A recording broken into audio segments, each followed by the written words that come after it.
आदरणीय राकेश भारती मित्तल जी, उपस्थित प्रिय बहनों और भाइयों, सबसे पहले तो मैं मध्य प्रदेश की 7.5 करोड़ जनता की ओर से आप सबका हृदय से स्वागत करता हूं, अभिनंदन करता हूं। और मैं सीआईआई को हृदय से धन्यवाद देता हूं, आभार प्रकट करता हूं कि आपसे बातचीत करने का यह अवसर मुझे उपलब्ध कराया है। वैसे भी मध्य प्रदेश में हम जो परिवर्तन लेके आए हैं, हमने एक अलग कार्य पद्धति अपनाई। अलग अलग सेक्टर के लिए अगर मैंने कोई योजनाएं बनाई तो मेरे सेक्रेटरीएट में बैठ के, मेरे अफसरों के साथ बैठ के नहीं बनाई। हमने एक नया तरीका विकसित किया, समाज के जिस वर्ग की समस्या हो उससे बातचीत करो। मध्य प्रदेश में मुख्यमंत्री निवास पर मैंने कई पंचायतें बुलाई। अगर कृषि का उत्पादन बढ़ाना है, खेती की, किसानों की समस्याओं का समाधान करना है तो किसानों की पंचायत बुलाओ। आर्टिजन पंचायत, मजदूर पंचायत, विद्यार्थी पंचायत।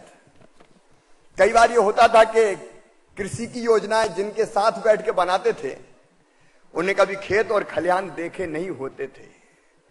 जिनको पता नहीं होता था कि गेहूं की बाल ऐसे लगती कि ऐसे लगती, वो पूरी एग्रीकल्चर की योजनाएं बना देते थे। मैं इनका समस्या जिनकी है उनके साथ बैठ के बात करो, उसके परिणाम बहुत अच्छे आए। और सीआईआई के इस एनुअल सेशन को मित्रों में एक पंचायत के रूप में ही देखता हूं, क्योंकि मैं मानता हूं अकल का ठेका कई बार गलतफहमी हो जाती है। बड़े पद पर पहुंचने के बाद मिनिस्टर, चीफ मिनिस्टर या ब्यूरोक्रेट्स वो सोचते हैं कि अकल का पूरा ठेका अपने ही पास है, केवल हम जो सोचते हैं वही बेहतर सोचते हैं। लेकिन मैं मानता हूं कि जिनके पास बेहतर अनुभव है उनसे हम सीख सकते हैं, उनसे हम जान सकते हैं कि नीतियां कैसे बेहतर बनेगी। और इसलिए सीआईआई का मैं आभारी हूं। लगातार 2012 से हम पार्टनर हैं। ग्लोबल इन्वेस्टर समिट का आयोजन मैंने उनके साथ 3 इन्वेस्टर समिट का आयोजन किया है। एमएसएमई के सम्मेलन हो, स्किल डेवलपमेंट का काम हो, इन्वेस्टमेंट की पॉलिसीज बनानी हो, सीआईआई से हमेशा मैं मार्गदर्शन प्राप्त करता हूं। और आज भी मैं इस दंभ और अहंकार को लेकर नहीं आया हूं कि मुझे सिखाना है, मैं सीखने भी आया हूं।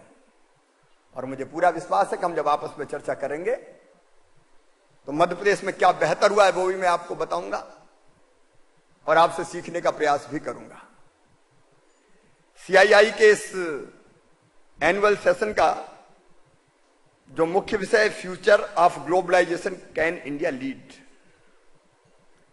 जब ग्लोबलाइजेशन की बात आती, भूमंडलीकरण की बात आती, उदारीकरण की बात आती है, तो मैं ये विनम्रता के साथ निवेदन करना चाहता हूं, ग्लोबलाइजेशन भारत की माटी में है, भारत की जड़ों में है।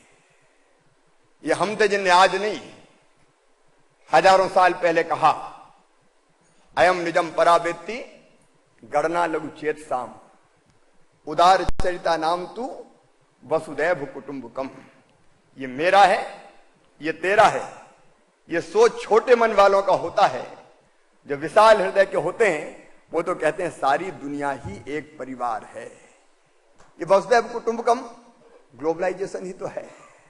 ये हम है जिन्हें आज नहीं, हजारों साल पहले भारत के गांव में भी बच्चा बच्चा ये कहता है, प्राणियों में सद्भावना हो और विश्व का कल्याण हो। हमें घुट्टी पिलाई गई बचपन से, केवल हमारा नहीं, विश्व का कल्याण हो। ग्लोबलाइजेशन भारत की माटी में है। यह हम हैं जिन्होंने आज नहीं, हजारों साल पहले गाया, सर्वे भवन्तु सुखिना, सर्वे सन्तु निरामया, सर्वे भद्राणि पश्यन्तु, मां कश्चित् दुर्भाग् भवेत्। सब सुखी हो, सब निरोग हो, सबका मंगल हो, सबका कल्याण हो। ग्लोबलाइजेशन भारत की माटी में है। और उदारीकरण की बात अगर करते हैं तो मैं केवल एक ही वाक्य कहूंगा, आज नहीं, हजारों साल पहले भारत में कहा गया, एकम सत विप्रा बहुधा वदंती। जो मैं कह रहा हूं वही सच नहीं है, जो दूसरे कह रहे हैं वह भी सच है, कहने के तरीके अलग अलग हो सकते हैं। ये हमारे सोच में है, सचमुच में है। और इसलिए आज ग्लोबलाइजेशन के इस दौर में मैं मानता हूं जब सारी दुनिया एक परिवार है तो एक हिस्से में दुनिया की अगर कोई चीज होती है तो उसका लाभ उठाने का अधिकार दुनिया के दूसरे हिस्से को भी है। इसलिए बैरियर चाहे किसी भी तरह के हों, चाहे वो नियम कानून के बंधन हो, देशों की सीमाओं के बंधन हो, चाहे टैक्सेशन के बैरियर हो, वो बैरियर हटने चाहिए। अभी तो जीएसटी आने के पहले तक हमारे राज्यों में इतने बैरियर थे कि निवेशक को पसीना आ जाता था एक राज्य में अगर कोई चीज बनाए तो दूसरे राज्य में ले जाने में। ग्लोबलाइजेशन के दौर में ये चीजें आसान होगी।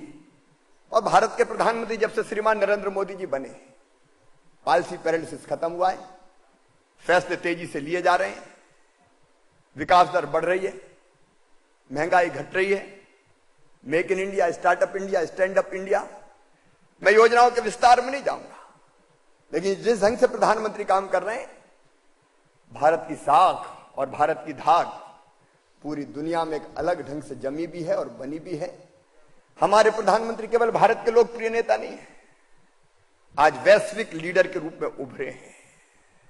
और इसलिए मेरा अपना विश्वास है, भारत सरकार की नीतियों पर मैं ज्यादा नहीं बोलूंगा, अरुण जी शायद विस्तार से बता के गए होंगे, लेकिन मेरा अपना विश्वास है थोड़ा समय लग सकता है, लेकिन भारत अब तेजी से निवेश के मामले में आगे बढ़ेगा।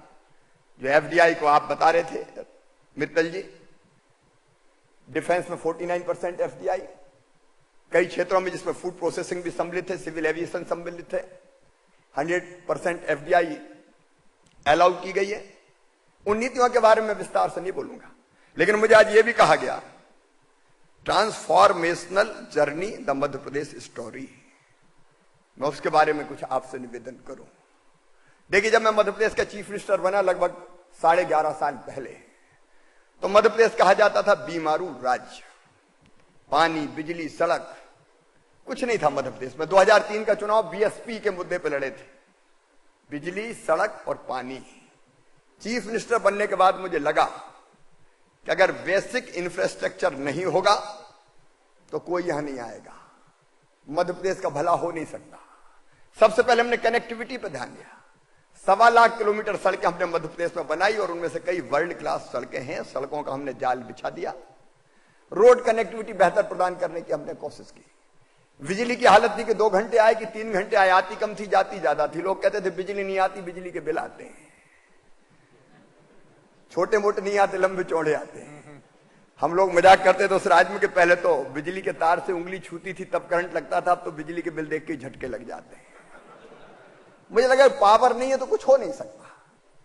और आज मुझे कहते हुए खुशी है कि जब मैंने सरकार संभाली 4000 मेगावाट बिजली मध्य प्रदेश के पास उपलब्ध थी, आज 19,000 मेगावाट बिजली मध्य प्रदेश के पास उपलब्ध है।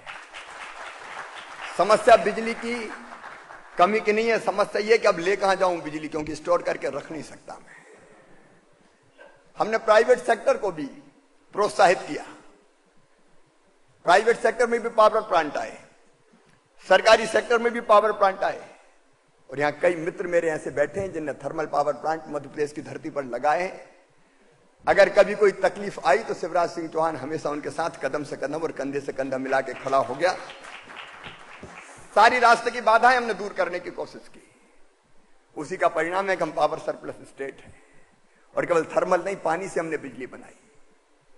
सोलर एनर्जी, अब भविष्य की एनर्जी हम सब जानते हैं, प्रधानमंत्री जी भी प्रमोट कर रहे हैं।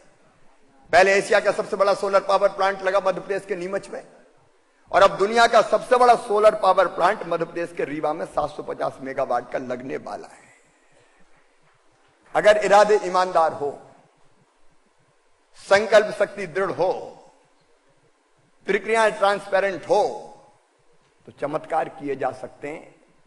अक्सर राज्य जब बिड करते थे सोलर पावर प्लांट के लिए तो रेट आते थे 6 रुपया 7 रुपया प्रति यूनिट, लेकिन मध्य प्रदेश के रीवा सोलर पावर प्लांट में हमने बिडिंग का जो तरीका अपनाया, पारदर्शी प्रक्रिया अपनाई, तो मुझे कहते हुए प्रसन्नता होती है कि 2 रुपये 97 पैसे प्रति यूनिट इसके रेट आए हैं। दुनिया को सोलर पावर के बारे में नजरिया बदलना पड़ा है। इवन भारत सरकार को भी 4 साढ़े 4 रुपए की बात होती थी। अब हम पावर सरप्लस स्टेट है। और पानी के मामले में तो चमत्कार हुआ है मित्रों। 11 साल पहले तक मध्य प्रदेश में कुल सिंचाई की क्षमता थी 7.5 लाख हेक्टर। कांग्रेस, राजा, नवाब, अंग्रेज सब ने मिला के 7.5 लाख हेक्टर में सिंचाई की थी। ये केवल आजादी के पहले नहीं, आजादी के बाद की नहीं, आजादी के पहले की थी। और आज मध्य प्रदेश में सिंचित जमीन का, इरिगेटेड लैंड का रकबा है 40 लाख हेक्टर, 40 लाख हेक्टर। हर साल 4 लाख हेक्टर उसमें नई में जोड़ रहा हूं। हमने माइनर इरिगेशन प्रोजेक्ट 1 साल में पूरे किए। ये देश का दुर्भाग्य था। सिंचाई की योजनाओं के शिलान्यास तो होते थे, लेकिन बाद में नेताओं को अगले चुनाव के समय याद आती थी कोई पत्थर गड़ाया है, हमने शिलान्यास किया और भूल गए। 20-20 साल तक इरिगेशन प्रोजेक्ट कंप्लीट नहीं होते थे। लागत बढ़ती थी, फायदा मिलता नहीं था, मजाक होती थी। डैम बन गया, कैनाल नहीं बनी, पानी पहुंच नहीं सकता खेतों में। हमने 1 साल में माइनर जो हमारे इरिगेशन प्रोजेक्ट थे तय किया 1 साल में कंप्लीट करेंगे। जो मीडियम साइज के थे 2 से 3 साल में कंप्लीट करेंगे। जो बड़े थे मैक्सिमम 5 साल में कंप्लीट करेंगे। चमत्कार मध्य प्रदेश की धरती पर हुआ है। 40 लाख हेक्टर जमीन में हम सिंचाई कर रहे हैं। और अब हम कैनाल इरिगेशन नहीं, अब तो हम पाइप इरिगेशन, पाइप से पानी खींच के ले जाते हैं, पाइप में पाइप जोड़ते हैं, किसान के खेत तक आउटलेट देते हैं, जहां वो ड्रिप और स्प्रिंकलर का सिस्टम लगाए और अपने खेत में पानी ले जाए। पीएम ने कहा पर ड्रॉप मोर ड्रॉप। हमने उसको जमीन में उतारने की कोशिश की है। पानी का बेहतर उपयोग हम करने की कोशिश कर रहे हैं। नर्मदा जी के पानी को लिफ्ट करके, आप जानते हैं, हम छिपरा जी में ले गए और हमारे पीथमपुर से लेकर बाकी जो हमारे इलाके, देवास के इंडस्ट्रियल एरिया, उनको इंडस्ट्री को के लिए भी बेहतर पानी उपलब्ध करवाया।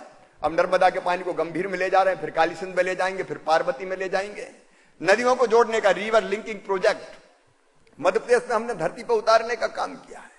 और उसका चमत्कार यह हुआ है कि खेती में लगातार 5वीं बार कृषि कर्मण अवार्ड मध्य प्रदेश को भारत सरकार ने दिया है, लगातार 5 साल से। जब यूपीए की सरकार थी 2 साल उनने दिया, 3 साल से एनडीए की सरकार है। हमने तय किया, एक मंत्र हमने अपने लिए माना, खेती को फायदे का धंधा बनाना है। देखिए, कृषि के बिना देश आगे बढ़ नहीं सकता। 25 साल और राज्यों को कृषि पे कम से कम ध्यान देना पड़ेगा। इसके बाद हम बाकी सेक्टर्स पे ज्यादा ध्यान दे सकते हैं। और खेती को फायदे का धंधा बनाने के 5 हमारे स्तंभ हैं। नंबर 1, उत्पादन की लागत घटाना, प्रोडक्शन की कॉस्ट कम करना। नंबर 2, प्रोडक्टिविटी बढ़ाना, उत्पादकता बढ़ाना। नंबर 3, फसलों का विविधीकरण। नंबर 4, किसानों को ठीक दाम मिल जाए इसके इंतजाम करना। और नंबर 5, अगर खेती में नुकसान हो जाए तो आपदा राहत का प्रबंधन ऐसा करना कि किसान टूटे ना, किसान बर्बाद ना हो। अब मैं बहुत संक्षेप में कहूंगा, उत्पादन की लागत घटाने के लिए हमने 0% ब्याज पर किसान को कर्जा दिया। हमने सॉइल हेल्थ कार्ड किसान को बना के दिया कि कितना फर्टिलाइजर डालना है। बेमतलब का डालते रहते थे, जिसकी चीज की जरूरत नहीं थी वो डालते रहते थे। कितना डालना है, कौन सा डालना है। हमने सीड रिप्लेसमेंट की दर बढ़ा के 30% कर दिया। अच्छा बीज उपलब्ध कराया। पहले उसको 1 एकड़ में अगर 75 किलो गेहूं लगता था तो अब वो घट के 40 किलो हो गया। एक नहीं, ऐसे अनेकों उपाय हमने किए जिससे उत्पादन की लागत घटी। उत्पादकता बढ़ाने के लिए हमने पद्धतियां बदल दी। धान हमने तय किया एसआरआई पद्धति से उगाएगा किसान। सोयाबीन में रेजेंट फेरो पद्धति, धारवाड़ पद्धति का मैं विश्लेषण करूंगा तो समय ज्यादा लगेगा, इसलिए उसके विस्तार में नहीं जा रहा। उसका परिणाम ये हुआ कि उतनी जमीन में ही 1.5 से लेकर 2 गुना उत्पादन बढ़ गया। 1.5 से लेकर 2 गुना उत्पादन बढ़ गया। तीसरी चीज हमने कहा, फसलों का विविधीकरण। एक उदाहरण दूंगा, पहले सोयाबीन और गेहूं का चक्र चलता था मध्य प्रदेश में। हमने उसकी जगह बासमती धान, उसके बाद गेहूं और ग्रीष्मकालीन मूंग। किसान का उत्पादन 2.5 गुना बढ़ा दिया। बासमती राइस आप जानते हैं, ड्यूरम व्हीट मध्य प्रदेश का पूरी दुनिया में धूम मचा रहा है। और बासमती राइस जो हिंदुस्तान से निर्यात होता है, एक्सपोर्ट होता है, उसका 50% हम मध्य प्रदेश से भेजते हैं। हमने इंटरक्रॉपिंग शुरू की। केवल सोयाबीन नहीं, सोयाबीन के साथ मक्का लगाओ। अलग अलग फसलों के साथ कौन सी दूसरी फसल हो सकती है उसका इंतजाम करो। हमने तय किया केवल फसल नहीं, फूलों की खेती, फलों की खेती, सब्जियों की खेती, औषधि खेती, green house technology, poly house technology. अब फूलों के उत्पादन में, दूध के उत्पादन में मध्य प्रदेश तेजी से आगे बढ़ रहा है।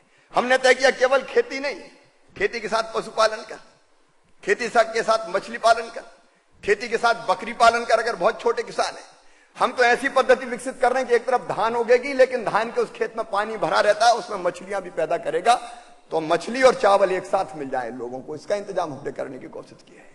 कितना विविधीकरण हो सकता है जिससे ज्यादा मुनाफा किसान कमा सकता है, यह प्रयोग हमने किया और उसी का परिणाम है कि हमने 5 साल में उत्पादन बढ़ा के दुगना कर दिया। 5 साल में दुगना कर दिया, जस्ट डबल। और क्या क्या प्रयोग हो सकते हैं वो हम लगातार कर रहे हैं। उसके बारे में विस्तार से बताने का समय मेरे पास नहीं है, लेकिन उसके साथ साथ किसानों के उत्पाद का वैल्यू एडिशन हम कैसा करें, तो फूड प्रोसेसिंग, उसकी तरफ हम ध्यान दे रहे हैं। फूड प्रोसेसिंग की पॉलिसी मेरी ऐसी है कि अगर आप 100 रुपया लगाओगे तो 200 रुपया तक वापस ले सकते हो। मैं सारी पॉलिसी पे बात करूंगा तो समय लगेगा, लेकिन शायद फोल्डर में आपको सर्कुलेट की गई होगी। अलग अलग पॉलिसी नहीं की गई हो तो मेरे अफसर बैठे हैं, आपको सर्कुलेट करें। हमने कोशिश की। देखिए, इन्वेस्टर भी आएगा तो लाभ कमाने आएगा, 2 पैसा बचाने आएगा। वो ये नहीं है कि आप अपनी जेब की पूंजी गवा के आपके प्रदेश की सेवा करने आएगा। हमको प्रैक्टिकल होना पड़ेगा, लेकिन केवल खेती नहीं। अगर हमको ट्रांसफॉर्मेशन की बात करनी है तो मुझे लगा कि भारत की आधी शक्ति 50% जो हमारी माताएं हैं, महिलाएं हैं, वो घर, चूल्हा, चौका, रोटी, उनकी जो क्षमता और शक्ति है उसका उपयोग देश की उत्पादकता बढ़ाने में नहीं हो रहा। और इसलिए मध्य प्रदेश में हमने फैसला किया। तो सेक्स रेशियो मेरे दिल में बहुत चिंता पैदा करता था। मध्य प्रदेश में 1000 बेटों पे 912 बेटियां पैदा हो रही थी। हमने कहा ऐसे तो सृष्टि का चक्र ही गड़बड़ हो जाएगा। मध्य प्रदेश को मैंने आह्वान किया कि बेटी नहीं बचाओगे तो बहू कहां से पाओगे। आने वाले समय में होगा क्या, ये कल्पना तो करें। हमने बेटी को लाडली लक्ष्मी बनाया। हमने तय किया कि बेटी पैदा होगी तो 30,000 रुपए के बचत पत्र खरीद के उसके माता पिता के हाथ में दे देंगे। उसका फायदा होगा कि वो 5वीं पास करके 6वीं में जाएगी तो 2000, 8वीं पास करके 9वीं में जाएगी 4000, 10वीं पास करके 11वीं में जाएगी 7,500, 11वीं 12वीं में 200 रुपया महीना और 21 साल की हो जाएगी तो सीधे 1,18,000 रुपया उसको मिल जाएंगे। बेटी लखपति पैदा होगी मध्य प्रदेश की धरती पर। यह संकल्प हमने लिया तो मध्य प्रदेश में बेटी पैदा होती तो लखपति पैदा होती है। एक कॉन्फिडेंस पैदा करने की कोशिश की कि बेटी को आने दो, बेटी का जन्म रोको मत। पैदा हो तो लाडली लक्ष्मी, स्कूल जाए तो किताबें निःशुल्क, दूसरे गांव जाए तो साइकिल, 12वीं में प्रथम श्रेणी में पास हो जाए तो गांव की बेटी कहलाए, कॉलेज की पढ़ाई के लिए हर साल 5,000 रुपया और पाए, और बड़ी हो जाए तो शादी की चिंता भी नहीं करते मध्य प्रदेश के लोग। मुझे मामा कहती बेटियां तो मामा मुख्यमंत्री है, भांजे की शादी में कर्जा नहीं लेने देगा। इसलिए मुख्यमंत्री कन्यादान और निकाह योजना हमने बनाई। हमने लोकल सेल्फ गवर्नमेंट के चुनाव में 50% रिजर्वेशन करके दे दिया कि आधी सीटों पे बहनें चुनाव लड़ेगी, मेयर से लेकर और जिला पंचायत, जनपद पंचायत के अध्यक्ष से लेकर सरपंच तक बहनें बनेगी। अच्छी सरकार चला रही है। अभी हमने तय किया सरकारी नौकरियों में, अध्यापक जैसी नौकरी में टीचर्स में 50% रिजर्वेशन बेटियों को, आधे बेटे बने आधी बेटियां टीचर्स बने। लेकिन केवल फॉरेस्ट डिपार्टमेंट छोड़ के बाकी सभी विभागों में पुलिस सहित 33% रिजर्वेशन बेटियों को दे दिया। कुछ लोगों ने कहा कि ये लड़कियां अपराधियों का मुकाबला कर लेगी क्या, तो मैंने कहा जब दैत्यों ने देवताओं को हरा दिया था तब किसकी शरण में गए थे, मां दुर्गा, काली, रणचंडी। मैंने कहा जब इन बेटियों के हाथ में AK-47 दूंगा तो अपराधियों की छाती छलनी करने में इनके हाथ कांपेंगे नहीं। देखिए, एक परिवर्तन है, उनकी ताकत का उपयोग करना है। आप इंडस्ट्री के क्षेत्र में अगर देखेंगे तो मध्य प्रदेश पहला राज्य बना जिसने कहा कि 24 घंटे 3-3 शिफ्ट में हमारी बेटियां काम करेगी। क्या दिक्कत है, वो क्यों काम नहीं कर सकती? और इसलिए नारी शक्ति का बेहतर उपयोग हमने करने की कोशिश की। उसका फायदा मध्य प्रदेश को हो रहा है। ऐसी एक नहीं और कई चीजें हैं, मैं विस्तार में नहीं जाऊंगा। प्रधानमंत्री जी ने कहा गरीब कल्याण एजेंडा। देखिए, भारत की प्रगति से, राज्यों की समृद्धि से गरीबों का भी बहुत गहरा रिश्ता है। अगर हमने सस्ता राशन दिया तो एक दृष्टिकोण यह हो सकता है कि ये तो वोट बैंक के लिए नहीं। अगर उसके पास पैसे बचेंगे तो उसकी परचेजिंग कैपेसिटी बढ़ेगी, वो दूसरी 4 चीजें खरीदेगा। वही मैं कृषि को जोड़ के देखता हूं। देखिए, अगर किसान का उत्पादन बढ़ा, उसको ठीक दाम मिला, मैं उस विस्तार में नहीं जाकर ठीक दाम देने के लिए हम क्या क्या करते हैं, लेकिन ठीक दाम मिला तो उसके पास पैसा आया। पैसा आया तो बाजार में गया। आज मध्य प्रदेश के किसान ट्रैक्टर खरीद रहे हैं, 4 व्हीलर खरीद रहे हैं, टीवी खरीद रहे हैं, फ्रिज खरीद रहे हैं, कूलर खरीद रहे हैं, AC खरीद रहे हैं। अब जब वो ये चीजें खरीदते हैं तो दुकान में माल बिकता है, दुकान का माल बिकता है तो फैक्ट्रियों का माल उठता है, फैक्ट्रियों का माल उठता है तो पूंजी का निर्माण होता है, पूंजी का निर्माण होता है तो आप नया निवेश करते हैं, नए कारखाने खोलते हैं, आप नए कारखाने खोलते हैं तो उसके कारण रोजगार मिलता है, और रोजगार मिलता है तो समृद्धि आती है। एक चक्र है पूरा का पूरा। खेती के बिना अभी हमारा देश सर्वाइव नहीं कर सकता, और वैसे ही गरीबों के पास ज्यादा पैसा आएगा तो वो बाजार में जाएंगे, चीजें खरीदेंगे, क्वालिटी ऑफ लाइफ उनकी इंप्रूव होगी और हमारी अर्थव्यवस्था भी वाइब्रेंट होगी। अब हमने एक अभियान चलाया, प्रधानमंत्री ने कहा house for all. Madhya Pradesh में मैंने कहा कि रहने की जमीन का मालिक तो हर एक को बनाऊंगा। कानून बना दिया हमने कि जो मध्य प्रदेश की धरती पर पैदा हुआ है, जमीन का टुकड़ा उसका होगा, रहने की जमीन का नहीं। सड़क के किनारे पन्नी तान के विपरीत परिस्थितियों में अपने बच्चों को लेकर पढ़े, और कई बार सारी दादागिरी उन पे निकलती है, प्रशासन की भी। अतिक्रमण कर दिया है, तोड़ देंगे, हटा देंगे, कहां जाएंगे? आखिर उनको भी तो जीने का हक है, उनको भी मुस्कुराने का अधिकार है। हमका रहने की जमीन उनकी होगी, कानून बना के अधिकार दे दिया। आखिर उद्योगपतियों को भी तो हम जमीन देते हैं, उनका भी हक है। और फिर कहा मकान बनेगा उनका।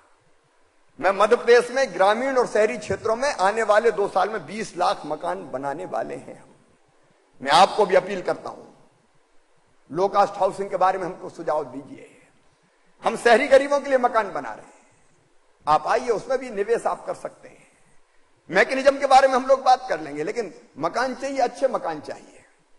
अब शहरों में जो हमने मॉडल बनाया है, 1.5 लाख रुपया भारत सरकार सब्सिडी देगी, 1.5 लाख रुपया मध्य प्रदेश सरकार सब्सिडी देगी, 2 लाख रुपया उसको फाइनेंस करवाएंगे, जिसकी गारंटी हम लेंगे, और धीरे धीरे वो आसान किस्तों में वापस कर देंगे। क्रॉस सब्सिडी भी हम आपके LIG भी बना रहे हैं, लेकिन MIG और HIG भी बना रहे हैं। उनसे जो प्रॉफिट कमाएंगे वो गरीबों को जो सब्सिडी देंगे उसमें पैसा हम डाल देंगे। लेकिन मैं CII को निवेदन करना चाहता हूं, लो कास्ट हाउसिंग के मामले में हमारी मदद करें। इसमें मकान बनाने के लिए कैसे लोग आगे आ सकते हैं, मैं उसके लिए भी अपील और आह्वान करता हूं। लेकिन 20 लाख तक ये थमेगा नहीं सिलसिला। 35 लाख लोगों को मुझे मकान देना है और मैं दे के रहूंगा। एक छत तो कम से कम हर एक के लिए चाहिए। उसके साथ एक चीज और हमने की है, टैलेंट का सम्मान। देखिए, गरीब हो, मध्यम वर्गीय हो, लोअर मिडिल क्लास के हो, जो मध्य प्रदेश से जुड़े हैं वो जानते हैं वहां के बच्चे सब मुझे मामा कह के पुकारते हैं। छोटा छोटा बच्चा भी चिल्लाता है मामा मामा मामा। और जब मैं मिलता हूं तो बच्चे मुझे एक बात कहते हैं अक्सर कि हमें टैलेंट है, क्षमता है, प्रतिभा है, योग्यता है, लगन है, मेहनत भी हम कर सकते हैं, लेकिन उच्च शिक्षा प्राप्त करने के लिए हमारे पास पैसे नहीं है। हमने एजुकेशन लोन की योजना बनाई, लेकिन बैंक आप जानते हैं पैसा देने में रुला देते हैं, कई चक्कर, कई शर्तें। तो मुझे लगा बच्चों को बैंकों के हवाले मत करो। मध्य प्रदेश में हमने मेधावी छात्र प्रोत्साहन योजना बनाई और उसमें तय कर दिया कि 75% से ज्यादा बच्चे जो बोर्ड की परीक्षा में, 12th बोर्ड की परीक्षा में मार्क्स लेके आएंगे, ट्रांसपेरेंट तरीके से, अगर उनका एडमिशन मेडिकल कॉलेज में होता है, इंजीनियरिंग कॉलेज में होता है, IIT में होता है, IIM में होता है, लॉ कॉलेज में होता है, पॉलिटेक्निक कॉलेज में होता है, दुनिया की किसी अच्छी यूनिवर्सिटी में होता है, तो उसकी फीस, अब medical college, private medical college में अगर एडमिशन हो जाए तो आप जानते हैं फीस होती है 8 लाख 10 लाख रुपया साल, 50 लाख कम से कम 5 साल के लिए चाहिए। मिडिल क्लास नहीं दे सकती, लोअर मिडिल क्लास नहीं दे सकती, गरीबों का तो सवाल ही नहीं है। मैंने अपने बच्चों से कहा तुम चिंता मत करो, तुम्हारी फीस तुम्हारे माता पिता नहीं भरवाएंगे, तुम्हारा मामा शिवराज सिंह चौहान भरवाएगा, प्रदेश की सरकार भरवाएगी।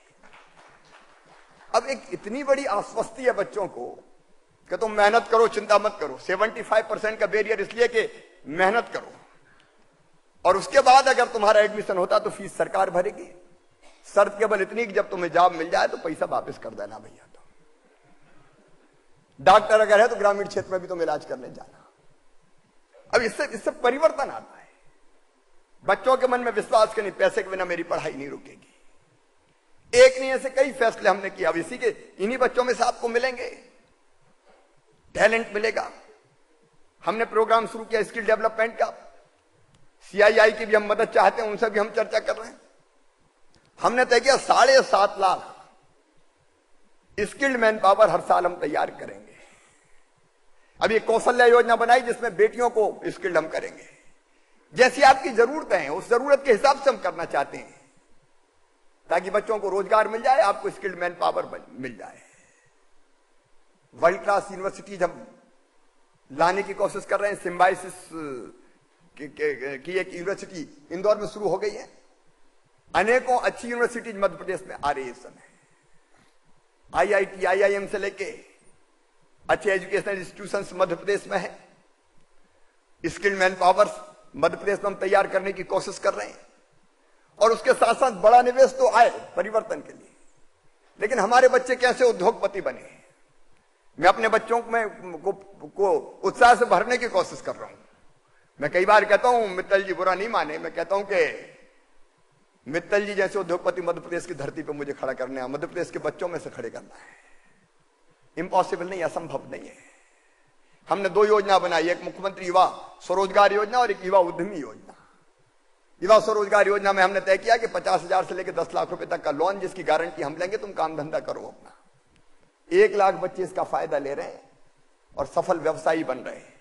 और युवा उद्यमी योजना में हमने तय किया 10 लाख से लेकर 2 करोड़ रुपए तक का लोन तुम्हें लघु और कुटीर उद्योग डालने के लिए बैंक देंगे, जिसकी गारंटी स्टेट की गवर्नमेंट लेगी। मुझे बताते हुए खुशी है, सक्सेस स्टोरीज की हमने किताबें छापी है। मध्य प्रदेश के बच्चों ने छोटे छोटे उद्यम लगाए और सफल होकर उन्होंने दिखाया। पिछले साल 2000 बच्चों ने लगाए मध्य प्रदेश में, 2000 बच्चों ने। इस साल हम कुल मिला के 7.5 लाख बच्चों से ये अलग अलग सेक्टर्स में, जिसमें बहुत छोटे छोटे काम भी है, लगवाना चाहते हैं। देखिए, लघु कुटीर उद्योगों का भी जाल गांव गांव में बिछाना पड़ेगा। बड़ी इंडस्ट्री भी आए, लेकिन छोटी इंडस्ट्री भी लगे। आपको भी इंडस्ट्री चाहिए। और इसलिए मध्य प्रदेश की जो जरूरतें हैं, मध्य प्रदेश में जो उत्पादित कच्चा माल है, उसको ध्यान में रखते हुए हम ये कोशिश कर रहे हैं। लेकिन केवल यही नहीं रुके, अर्बन डेवलपमेंट, शहरीकरण। अभी मित्तल जी बता रहे थे 7 स्मार्ट सिटी मध्य प्रदेश में बन रही, तेजी से आकार ले रही है। मध्य प्रदेश में 378 हमारे अलग अलग छोटे और बड़े शहर हैं। उनमें सब में सीवेज की लाइन हम बिछा रहे हैं। उनमें सब में हम ड्रिंकिंग वाटर का इंतजाम मुख्यमंत्री शहरी पेयजल योजना के माध्यम से कर रहे हैं। इंफ्रास्ट्रक्चर, फ्लाईओवर्स, पार्क, बुनियादी सुविधाएं, उनके बारे में विस्तार से कहने की जरूरत नहीं है। आइए, अब निवेश कर सकते हैं। शहर प्रदेश के आईने होते, हम शहरों को बदलने का काम कर रहे हैं। बुनियादी सुविधाओं से युक्त शहर, गांव को ब्रॉडबैंड कनेक्टिविटी से हमने जोड़ने का काम किया है। सड़क कनेक्टिविटी, 24/7 पावर, छोटे छोटे कुटीर और लघु उद्योग वहां पनप रहे हैं। गांव में भी ड्रिंकिंग वाटर के लिए, पीने के पानी के लिए हमने समूह पेयजल योजनाएं बनाई है। एक पेयजल की योजना से 100-100, 200-200, 300-300 गांवों को पानी दे रहे हैं। लगभग 14,000 करोड़ रुपए हम इन्वेस्ट करने वाले हैं। उसके बाद और हम करेंगे। तो गांव का विकास, शहरों का विकास, टूरिज्म पर ध्यान है। मध्य प्रदेश के नेशनल पार्क को आप जानते हैं, टाइगर रिजर्व में कई बार टाइगर से मुलाकात ऐसे होती है कि हैंडशेक करने का मौका आ जाता है। बांधवगढ़, कान्हा, पन्ना, पैंच, उसके लिए भी मैं आपको आमंत्रित करता हूं, आए। टूरिज्म के विकास के लिए हमने हनुमंतिया जैसे टापू को विकसित करने की कोशिश की नर्मदा के बांध में। होटल, बजट होटल, टूरिज्म के लिए जो बाकी बुनियादी इंफ्रास्ट्रक्चर वो बनाने की हम कोशिश कर रहे हैं। टूरिज्म कितना रोजगार देता है आप जानते हैं, विस्तार से बताने की जरूरत नहीं है। लेकिन केवल निवेश नहीं, उसके साथ साथ पर्यावरण और नदी संरक्षण के काम में भी मध्य प्रदेश लगा हुआ है। देखिए, मुख्यमंत्री का काम स्कूल, पुल, पुलियां, सड़क, अस्पताल बनाना तो है ही, लेकिन आने वाली पीढ़ी का भविष्य बचाना भी है। आज जो हालत हो रही है, हम विकास चाहते हैं, लेकिन संतुलित विकास। नर्मदा मध्य प्रदेश की जीवन रेखा है। मैंने देखा कि नर्मदा की धार लगातार पतली हो जा रही है। ग्लेशियर से नहीं आती, पेड़ों की जड़ों से जो पानी निकलता है उससे नर्मदा बनती है। तो हमने दुनिया का सबसे बड़ा पर्यावरण बचाने का अभियान शुरू किया, नर्मदा सेवा यात्रा। 148 दिन की यात्रा 15 मई को पूरी होगी। नर्मदा के दोनों किनारों पर 1000 किलोमीटर दाएं तट पर, 1000 किलोमीटर बाएं तट पर, 1 किलोमीटर की पट्टी में केवल पेड़ लगेंगे। और 2 जुलाई को लाखों लोग करोड़ों पेड़ लगाएंगे। पूरा समाज जुड़ गया है, समाज का हर वर्ग जुड़ गया है। सेवा यात्रा में रोज उमड़ घुमड़ के हजारों लोग आते हैं। अब तक लाखों लोग शिरकत कर चुके हैं। सीवेज के पानी को विपरीत दिशा में ले जाकर ट्रीट करके किसान के खेतों में दे देंगे, नदी में नहीं जाने देंगे। नर्मदा जी को गंगा मैया, जमुना मैया किसी भी कीमत पर नहीं बनने देंगे हम। पूजन की पद्धतियां बदल रहे हैं। पूजन के लिए वो सामान नर्मदा में नहीं डालेंगे जो पानी को प्रदूषित करे, पूजन कुंड बना दिए उनमें डालो, नर्मदा जी की पूजा नर्मदा जी के जल से ही करो। मूर्तियों का विसर्जन नहीं होगा, विसर्जन कुंड उसके लिए अलग से बना रहे हैं, अंतिम संस्कार के लिए अलग से मोक्ष स्थल बना रहे हैं, मुक्तिधाम बना रहे हैं। एक बहुत बड़ा जन अभियान शुरू किया है हमने। नदी, जल और पर्यावरण का संरक्षण, आने वाली पीढ़ियों के लिए धरती ऐसी छोड़ के जाएं कि रहने के लायक बच सके। अगर आज भी नहीं चेते तो भविष्य में अस्तित्व ही समाप्त हमारा हो जाएगा। और उसके ऊपर उठ के हमने एक आनंद विभाग और बनाया, डिपार्टमेंट ऑफ हैप्पीनेस। सब कुछ है लेकिन खुशी नहीं है, लगातार रोते ही रहते हैं। और वो जिनके पास बड़े बड़े पद होते हैं उनको मैंने बिना पद वालों से ज्यादा दुखी देखा है, गरीबों से ज्यादा अमीर दुखी है। जिनके पास गगनचुंबी अट्टालिकाएं हैं उनको सोने के लिए नींद की गोलियां खानी पड़ती है। लेकिन मध्य प्रदेश आइए, हमारा आदिवासी अलीराजपुर का झाबुआ का रात में धरती के बिछौनों पे आसमान की चद्दर ओढ़ के मस्त सोता है, नाचता है, गाता है, मस्ती करता है। ये आनंद जरूरी, आनंद का प्रतिशत कैसे बढ़े उसके हमने डिपार्टमेंट बनाया है। वो कई तरह की गतिविधियां कर रहा है, विस्तार से बताने का समय नहीं है, मेरा समय लगभग पूरा हो गया है। हमने एक चीज शुरू की, आनंदम केंद्र बनाए। जिसके पास जरूरत से ज्यादा हो वो दे जाओ और जिसको जरूरत हो वो ले जाओ। 10 कंबल है, आपको 8 की जरूरत है 2 रख जाओ। 10 जोड़ी कपड़े 2 जोड़ी रख जाओ। बर्तन ज्यादा रख जाओ, रेडियो पुराना हो गया रख जाओ। हर जिले में ऐसी सफलता से चल रहे हैं कि देने वाले को भी मजा आ रहा है कि मैं कुछ दे रहा हूं, लेने वाले को भी आनंद आ रहा है। एक आनंद कैलेंडर बनाया मिश्रा जी, सबको भेजना है। आज ये सूची ले लेना आप। उस कैलेंडर का विश्लेषण करने का वक्त नहीं, लेकिन जीवन की धारा को बदल सकता है वो कैलेंडर, अगर आपने ढंग से पढ़ के उस पर अमल कर दिया तो। ऐसी कई तरह की गतिविधियां हम कर रहे हैं मध्य प्रदेश में, क्योंकि टोटल जो परिवर्तनकारी यात्रा है उसके बारे में मैंने सोचा कि कुछ चीजें और निवेश के अलावा बताऊं। जहां तक निवेश का सवाल है मित्रों, मध्य प्रदेश को लगभग अच्छी तरह आप जानते हैं। हमारे पास जमीन उपलब्ध है, ऑनलाइन लैंड का आवंटन हम करते हैं। 1.25 लाख एकड़ हमारे पास जमीन है। आप जहां कहोगे उंगली रखोगे हम आपको आवंटित कर देंगे। 24/7 पावर है। शांति का टापू है मध्य प्रदेश। कोई कानून और व्यवस्था की स्थिति नहीं है। डकैतों से लेकर नक्सल तक सब साफ कर दिया हमने। कभी चंबल के बीड़ों में डाकों का राज था। हम बने मुख्यमंत्री तो हमने सीधी एक ही बात कही अपने डीजीपी को बुला के, मध्य प्रदेश में तो डाकू रहेंगे या शिवराज सिंह चौहान रहेगा, दोनों एक साथ नहीं रह सकते। उन्होंने कहा साहब हम जिसको कहें आईजी पोस्ट कर दें, जिसको कहें एसपी कर दें, कोई इंटरफेयर ना करे। क्योंकि पहले तो डाकू जाति विशेष के हो गए थे, नेताओं के डाकू हो गए थे। कौन किसको चुनाव जिताएगा। हमने जो उन्होंने कहा आईजी पोस्ट किए, एसपी पोस्ट किए। 6 महीने में डाकू या तो मार दिए या जेलों में थे या मध्य प्रदेश छोड़कर भाग गए। आज तक फिर आ नहीं पाए वापस। अभी मैं चंबल एक्सप्रेस वे बना रहा हूं। मेरे पास लगभग 13 लाख हेक्टेयर जमीन है चंबल के बीड़ों में, सरकारी जमीन। उनमें से कल नितिन गडकरी जी के साथ मेरी बातचीत हुई है। एक एक्सप्रेस वे बना रहे हैं। वो अगर बन गया तो दिल्ली के पास है, 3.5-4 घंटे का सफर तय करके आप वहां पहुंच सकते हैं। और मेरे पास जमीन का भंडार होगा, आप होंगे, जमीन होगी और मैं होऊंगा, तो कुछ ना कुछ तो वहां हो ही जाएगा। इस भरोसे के साथ हम करने की कोशिश कर रहे हैं।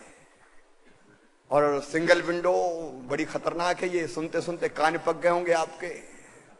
हर मुख्यमंत्री कहता आओ सिंगल विंडो, लेकिन सिंगल विंडो 8वीं 10वीं खिड़की बन जाती है। हम लोगों ने कोशिश की और बेहतर करने की जरूरत है, आपके साथ मिलकर और करेंगे। क्योंकि मेरे अफसर बैठे, इनसे मैं लगातार लड़ता रहता हूं, लगातार कहता रहता हूं कभी भी तंग कर रहे हो, परेशान कर रहे हो। लेकिन हमने कैबिनेट कमेटियां ने इन्वेस्टमेंट बनाई है। आपके प्रपोजल्स आते हैं तो वहीं टेबल पे ही हम उसको क्लियर करने का काम करते हैं। और टैक्सों में जो छूट देते हैं वो ऑनलाइन सेम उसी साल मिल जाए इसकी चिंता करते हैं, नहीं तो घूमते रहो साहब के पीछे, फाइलें चलती रहती, जो हक का पैसा वो ही नहीं मिलता। ईज ऑफ डूइंग बिजनेस में हम 5 राज्यों में हैं। सुधार की और जरूरत है। मैं पूरी तरह संतुष्ट नहीं हूं, ये कहने में मुझे कोई हिचक नहीं है, लेकिन मैं प्रतिबद्ध हूं और सुधार करेंगे और बेहतर करने की हम कोशिश करेंगे। निवेश के लिए जो आइडियल एक स्टेट हो सकता है उसको बनाने की कोशिश मध्य प्रदेश कर रहा है। और जैसा मित्तल जी ने कहा कि मैं मुख्यमंत्री नहीं, सीईओ हूं मध्य प्रदेश का। मैं भरसक कोशिश करता हूं कि आपको कोई दिक्कत निवेश में ना आए, क्योंकि निवेश समृद्धि का आधार है। आप हमारे पार्टनर हैं। कई बार जब तक नहीं आता तब तक तो कहते आजा आजा आजा, ये देंगे ये देंगे ये देंगे, और एक बार आ गया तो उनका बेटा फंस गया, अब निपट तू, मैं फंसने नहीं दूंगा आपको किसी भी कीमत पर नहीं, क्योंकि मानते हम पार्टनर हैं आपस में। एक टीम के रूप में काम करेंगे तो बेहतर कर पाएंगे देश के लिए, प्रदेश के लिए।